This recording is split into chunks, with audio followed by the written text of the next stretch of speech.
IPhone 14 pro max আইফোনের মধ্যে যে ফোনগুলোতে সবচেয়ে বেশি ডিসপ্লে সমস্যা হয়েছিল তার মধ্যে প্রধানে আছে আইফোন 13 প্রো প্রো ম্যাক্স আর তারপর এই 14 প্রো আর প্রো ম্যাক্স। বাট তবুও কেন আমি 2026 সালে এসে এইটার একটা ভিডিও করতেছি। হ্যাঁ দেখেন, একটা ভিডিও করা মানে এইটাই না যে ওইটা একটা প্রমোশন করতেছি বা ওইটা কেনার জন্য আপনাদেরকে বলতেছি। প্রত্যেকটা বস্তুর সমান ও বিপরীত প্রতিক্রিয়া আছে।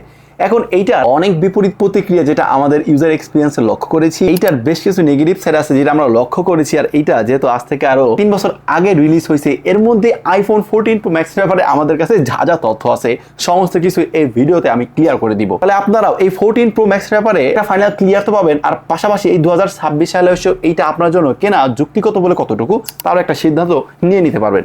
দেখেন, প্রথমে এইটার বিল কোয়ালিটি আর ডিজাইনের কথা যদি বলি, হ্যাঁ এখানে বেশ সলিড আর প্রিমিয়াম ফিল পাবেন আপনি এই ফোনটা থেকে। আইফোন বরাবরের মতো তাদের প্রতিটা ফোনই প্রিমিয়াম এক্সপিরিয়েন্স দেয়, আর এইটা যেহেতু তাদের একদম max phone iPhone 14 pro max, এই জন্য এইটা হাতে নিলে সেই একই ফিলটাই আপনি পাবেন। আপনি ফ্রেমটা পাবেন যেহেতু স্টেনলেস স্টিলের ফ্রেম, আবার সামনের পেছনে সিরামিক শেডের প্রোটেকশনটাও আছে।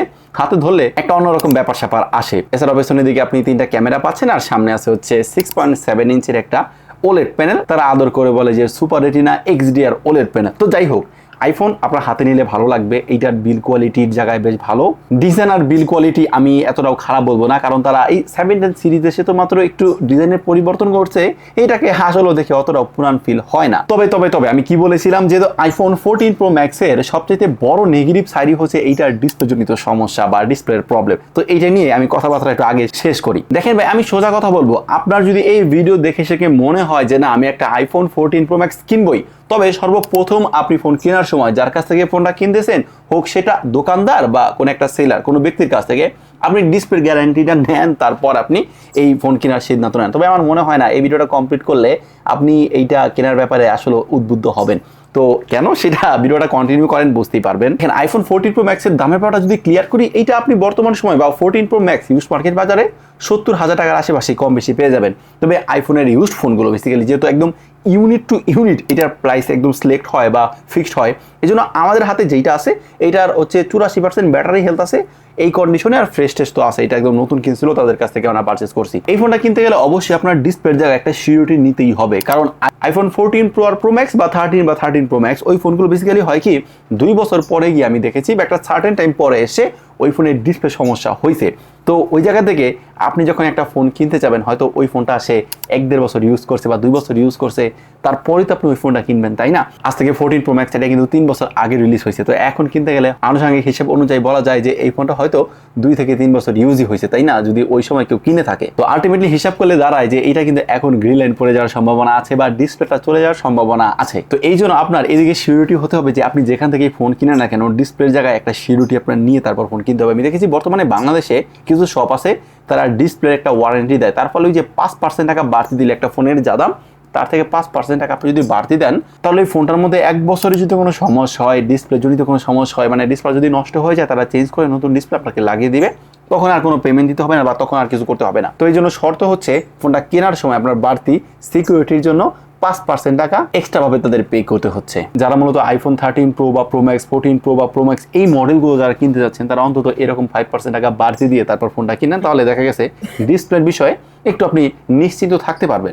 তবে ভাই এইটার ডিসপ্লের কোয়ালিটি নিয়ে যদি আমি একটু কথাবার্তা বলি, দেখেন এটাতে যেহেতু 6.7 ইঞ্চির super retina XDR OLED panel ব্যবহার করছে, ডলবি ভিশন আছে, আবার HDR10ও আছে। তো এই দিক থেকে বললে এইটার কালার অ্যাকিউরেসির মাত্রা বেশ ভালো, কন্টেন্ট ওয়াচিং এক্সপিরিয়েন্স এক কথায় ভালো, দুর্দান্ত লেভেলের পাবেন। তবে এটার উপরের দিকে আছে একটা ডাইনামিক আইল্যান্ড, তারা কিন্তু সময়ের সাথে সাথে এই ডাইনামিক আইল্যান্ডটা ছোট করতেছে, আবার 18 প্রো ম্যাক্স এসে নাকি আরও ছোট হয়ে যাবে। বাট ডাইনামিক আইল্যান্ডের ব্যাপারটা পার্সোনালি আমার কাছে ভালোই লাগে। আসলে আইফোন ইউজ করতে করতে আপনি যখন অভ্যস্ত হয়ে যাবেন, এগুলো আসলে ওইরকম কোনো ম্যাটারই করবে না। ডিসপ্লেটা দিয়ে দেখার এক্সপিরিয়েন্স বেশ ভালো, আর তারা কিন্তু এটাতে প্রমোশন ডিসপ্লে দিছে, মানে ওই যে 120 হার্টজের প্রপার স্মুথনেস আপনি পাবেন, মানে একদম ডিসপ্লের এক্সপিরিয়েন্সটা কখনোই আপনার এইটাকে। তো আপনি ডিসপ্লের এক্সপিরিয়েন্সটা একদম পাই টু পাই বেটার ভাবে নিতে চাইলে অবশ্যই আপনাকে এরকম প্রমোশন ডিসপ্লেই দরকার। আচ্ছা, এবার যদি আমরা সামনের দিক থেকে একটু পেছনের দিকে যাই, দেখেন এটার পেছনে 3টা সেন্সর আছে। মেইন সেন্সর হচ্ছে 48 মেগাপিক্সেলের, পাশাপাশি 2টা 12 মেগাপিক্সেল করে টেলিফটো লেন্স এবং আলট্রা ওয়াইড ক্যামেরাটা দিছে। দেখেন আইফোনের ক্যামেরাগুলো বরাবরের মতো একদম র টাইপের ফুটেজ দেয়। আপনি যদি অন্যান্য ব্র্যান্ডের অন্য ফোনের সাথে কম্পেয়ার করেন, ওইরকম কালার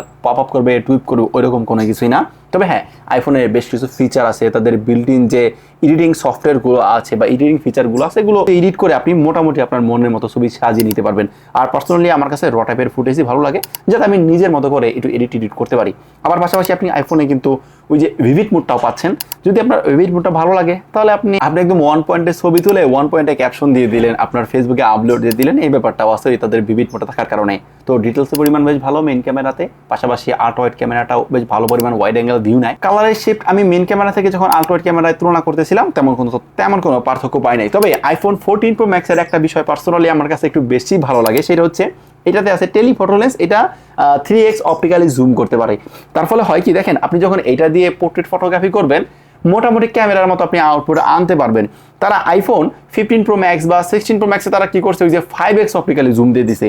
এই 5x অপটিক্যালি জুমটা আসলে পোর্ট্রেট ফটোগ্রাফি জায়গায় আমার কাছে মনে হয়েছে কি একটু বেশি হয়ে গেছে, এটা দরকার নাই। একটা ফোনের জন্য 3x optically zoom, portrait photography, পিছনে ব্লার হবে, বুকে হবে, এইটাই আমার কাছে একদম পারফেক্ট কম্বিনেশন মনে হয়। তো ওই ব্যাপারটাই কিন্তু এই ফোনটাতে আছে। এই জন্য আইফোনের টেলিফটো লেন্সটা পার্সোনালি আমার কাছে বেশ ভালোই লাগে। আর এখানে এটার টেলিফটো লেন্সের আউটপুট এইচ ডিটেকশনের বুকেটা বেশ ভালোই আছে। তবে কিছু কিছু সময় আমি দেখেছি লো লাইটে ক্রিটিক্যাল এরিয়াতে কিছুটা স্ট্রাগল করে। আর ভাই ভিডিওতে 4K তে 60 FPS এ নিঃসন্দেহে এটাতে ভিডিও করতে পারবেন। ভিডিও ক্যাপাবিলিটি বা ভিডিওর কোয়ালিটি একদম জোস। আপনি যদি বলেন একটা আইফোন দিয়ে আপনি একটা প্রফেশনাল চ্যানেল আপনি রান করাবেন, এইটাও সম্ভব, যদি সেটা ব্লগিং এর ক্ষেত্রে হয়। আসলে এই স্টুডিও ভিডিও করতে গেলে অন্য ব্যাপার, বাট আপনি যদি ভাবেন এটা দিয়ে আপনি একটু সিনেম্যাটিক ভিডিওগ্রাফি করবেন, ব্লগিং করেন, তো এইটা দিয়ে একদম 1 পয়েন্ট আপনি ছবি বা ভিডিওগ্রাফি করে ফেলতে পারবেন। এই জায়গায় কোনো কম্প্রোমাইজ নাই। অর্থাৎ এইটার ফটোর জায়গা আর ভিডিওর জায়গায় এখনো এটা যে এক্সপিরিয়েন্স আপনাকে দিবে আপনি সন্তুষ্ট থাকতে বাধ্য। তবে এদিকে হার্ডওয়্যারের জায়গায় আইফোন 16 প্রো ম্যাক্সে আছে অ্যাপেলের A16 বায়োনিক চিপ, যেটা আবার 4 ন্যানোমিটার আর্কিটেক্টে বিল্ড আপ করা। এটা ভাই বেশ পাওয়ারফুল একটা চিপসেট আমি নিঃসন্দেহে বলবো। আর এটা দিয়ে আপনি যদি গেমিং করেন একদম ফ্লুয়েন্ট এক্সপিরিয়েন্স পাবেন। আপনি পাবজি খেলেন, ফ্রি ফায়ার খেলেন, call of duty, Asphalt line, যেই গেম খেলেন না কেন আপনি এটা দিয়ে খুব ইজিলি এক্সপিরিয়েন্সটা নিতে পারবেন। একদম 120 FPS এর প্রপার ফিল্ডটাও কিন্তু এই ফোনটা দিয়ে নিয়ে নেওয়া যায়। এটাতে আছে 6GB র্যাম এবং 256GB স্টোরেজ, মানে বেসিক্যালি আমরা যেটা পারচেজ করছি ওইটা, বাট এটা কিন্তু 6128GB ভেরিয়েন্টের হয়, আবার 6512GB ভেরিয়েন্টেরও আছে। র্যাম ম্যানেজমেন্টের জায়গায় স্মুথ একটা ফিল আছে। আর ব্যাকগ্রাউন্ডও দেখলাম মোটামুটি 22 থেকে 23টার মতো অ্যাপসও রান করে দেখলাম, এটা ধরে রাখতে পারে, ওই জায়গা থেকেও কোনো কমপ্লেইন নাই। অর্থাৎ হার্ডওয়্যার সেকশনের কথা যদি বলি, আমরা যদি এইটার পারফরমেন্সের জায়গায় যদি আসি, একদম বেস্ট লেভেলের পারফরমেন্স আপনি এখনো পাবেন, সেই জায়গা থেকে কোনো সন্দেহ নাই। আর আইফোনের যে আইফোন অপারেটিং সিস্টেম iOS, এটা 16.5 আছে, একদম লেটেস্ট। আরও কয়েক বছর আপডেট এটা নিঃসন্দেহে পাওয়া যাবে। আইফোনের আপডেট নিয়ে আমার মনে হয় না আসলে চিন্তা করার কোনো ব্যাপার আছে। তবে ভাই আমরা আইফোনের যে জায়গায় সবচেয়ে বেশি কমপ্লেন করতাম একটা সময়, সেটা হচ্ছে তার ব্যাটারিতে। বাট আইফোনের এই ম্যাক্স ফোনগুলোতে এত পরিমাণ ব্যাটারি ব্যাকআপ দেয়, আমার মনে হয় না এখনো এই জায়গায় আর প্রশ্ন তোলার কোনো জায়গা আছে। আইফোন 14 প্রো ম্যাক্সে রয়েছে 4323 mAh এর ব্যাটারি, যেটা আপনি যেভাবে ইচ্ছা ওইভাবে ইউজ করেন একদিন ব্যাটারি ব্যাকআপ পাবেন। তবে হ্যাঁ, ওই গেমিং করলে ওই ক্ষেত্রে বিষয়টা একটু আলাদা। বাট আপনি যদি লাইফে নর্মালি যেভাবে ইউজ করে মূলত মানুষ, ওইভাবে ইউজ করলে একদিন প্লাস ব্যাটারি ব্যাকআপ পাওয়া যায় এই আইফোন 14 প্রো ম্যাক্স থেকে। বাট দেখেন আমাদের এই ফোনটা কিন্তু ওই 84% ব্যাটারি হেলথ আছে। এই ফোনের মধ্যে যে পারচেজ করছে ওইভাবে ইউজ করতেছে, অফিসিয়াল কাজবাজ করতেছে, রেগুলার যে কাজগুলো আছে ওই টাস্কগুলো কমপ্লিট করতেছে। বাট দিন শেষে তবু কিন্তু এইটাতে ওই আপনার 30 থেকে 35% ব্যাটারি চার্জটা থাকে। অর্থাৎ 84% এই ব্যাটারি হেলথ নিয়েও সেও কিন্তু মোটামুটি সন্তুষ্ট। তবে এটা সত্যি এই ফোনটা একটু চার্জ করতে বেশ ভালো পরিমাণ সময় লাগে, কারণ এটাতে কিন্তু ওইরকম ফাস্ট চার্জিং সাপোর্ট করে না। তবে দেখেন এতক্ষণ ধরে যা কিছুই বললাম সমস্ত কিছু কিন্তু এইটার বেশ ভালো পজিটিভ ছিল। বাট ভিডিওর শুরুতে কিন্তু আমি একটু আপনাদেরকে নেগেটিভ ইঙ্গিত দিয়েছি। কারণ কি? হ্যাঁ, এর বিশেষ তো কারণ অবশ্যই আছে। দেখেন এইটার সর্বপ্রথম নেগেটিভ সাইড হচ্ছে, এইটা ধরতে গেলে একটা সার্টেন টাইম পরে এসে, আমি এক্সাক্ট যদি ডেটের কথা বলি 2 থেকে 2.5 বছর পরে এসে এই ফোনগুলোতে ডিসপ্লে জনিত সমস্যা হয়। এই জন্য বেসিক্যালি আমি এই ফোনটা না ওইরকমভাবে কাউকে সাজেশন করি না ইউজ হিসাবে। মূলত আমি যেহেতু ইউজ ফোন নিয়ে বেশি কাজবাজ করে থাকি, দেখা গেছে একটা ফোন আমি আপনাকে সাজেস্ট করলাম, আপনি এই ফোনটা 70,000 টাকা দিয়ে কিনলেন, কেনার পর কিছুদিন পরে যদি ওইটাতে ডিসপ্লে চলে যায়, তখন সবচেয়ে প্রথম যে ব্যক্তিটা গালি খাবে সেটা হচ্ছে আমি। এই জন্য আসলে এরকম রিস্ক আমিও নেই না, আপনাদেরকে নিতেও দেই না। এই জন্য বেসিক্যালি আমি এই ফোনগুলো আপনাদেরকে স্কিপ করতে বলি। আর দ্বিতীয়ত ভাই, এইটাতে আছে একটা লাইটনিং পোর্ট। মানে এখন লাইটনিং পোর্ট দেখলে আমার কাছে মনে হয় কি সেই মান্দাদা আমলের একটা ফোন আমি ব্যবহার করতেছি। আর এরকম লাইটনিং পোর্ট এখন পাওয়াটাও একটু কষ্টসাধ্য বিষয় হয়ে যায়। দেখা গেছে আপনি কোথাও ঘুরতে গেছেন বা আপনি আপনার প্রয়োজনে কোথাও একটা গেছেন, তখন আপনার ফোনে চার্জ নাই, তখন আপনাকে ওই লাইটনিং পোর্টের একটা চার্জার কেবল আপনাকে খুঁজতে হবে এই ফোনটা চার্জ করার জন্য। বাট এইটাতে যদি টাইপ সি পোর্ট থাকতো তাহলে কিন্তু ওইরকম কোনো হ্যাসালি পোয়াতে হতো না। আপনি ইজিলি আপনার ফোনটা চার্জ করে নিয়ে আপনার প্রয়োজনীয় কামটা কিন্তু সেরে ফেলতে পারতেন। এখন যদি আমি আমার ফাইনাল কনক্লুশনে আসি, সেই জায়গা থেকে আমি কি বলবো, আপনি দেখেন এই মুহূর্তে আইফোন 14 প্রো এটা 70 থেকে 75 হাজার টাকা বাংলাদেশ মার্কেটে পাওয়া যায়। আর বর্তমান সময়ে আইফোনের দাম বেড়ে যাওয়ার সম্ভাবনা অনেক বেশি, কারণ অ্যাপেল তারা অন্যান্য প্রোডাক্টের ক্ষেত্রে দাম বাড়িয়ে দিছে। এইটা আপনি যেহেতু 75 কি 70 হাজারে পাচ্ছেন, এই দামে এই ফোনটা না কিনে হয় আপনি আইফোন 15 প্রোটা কিনেন, অথবা কিছু টাকা বাড়িয়ে নিয়ে সময় নিয়ে 15 প্রো ম্যাক্সটা কিনেন। কারণ ওইটাতে আপনি ভাই যা যা পাবেন এইটা অনেক জায়গা থেকে সেই জায়গা থেকে পিছিয়ে। সর্বপ্রথম হচ্ছে আইফোন 15 প্রো ম্যাক্সে কিন্তু ডিসপ্লে জনিত সমস্যা ওইরকমভাবে নাই, একদমই নাই বলবো না, তবে হ্যাঁ ওইটাতে আপনি মোটামুটি সিকিউর থাকতে পারেন। আর দ্বিতীয়ত ভাই ওইটাতে টাইপ সি পোর্ট আছে, এইটাতে নাই। তো অন্তত আমার কাছে মনে হয়েছে এই দুইটা কারণই এনাফ একটা আইফোন 14 প্রো স্কিপ করে 15 প্রো বা প্রো ম্যাক্স নেওয়ার জন্য। তো আমার ফাইনাল কনক্লুশন ভাই, কিছু টাকা বাড়িয়ে নিয়ে হয়তো 15 প্রো ম্যাক্স নেন যদি ম্যাক্স ফোন নিতে চান। আর যদি বাজেট না থাকে তাহলে আপনি 15 প্রোটা নেন, এইটার প্রাইসের আশেপাশেই পাবেন। তো এই সময় আজকে ভিডিও এই পর্যন্তই। আপনাদের মতামত কি এই আইফোন 14 প্রো ম্যাক্স নিয়ে? আপনারা কেউ এই আইফোন 14 প্রো ম্যাক্স ব্যবহার করেন কিনা, ব্যবহার করলেও আপনাদের এক্সপিরিয়েন্স কেমন সেটা অবশ্যই আমাদেরকে জানাতে পারেন। ভালো থাকবেন, সুস্থ থাকবেন, আল্লাহ হাফেজ।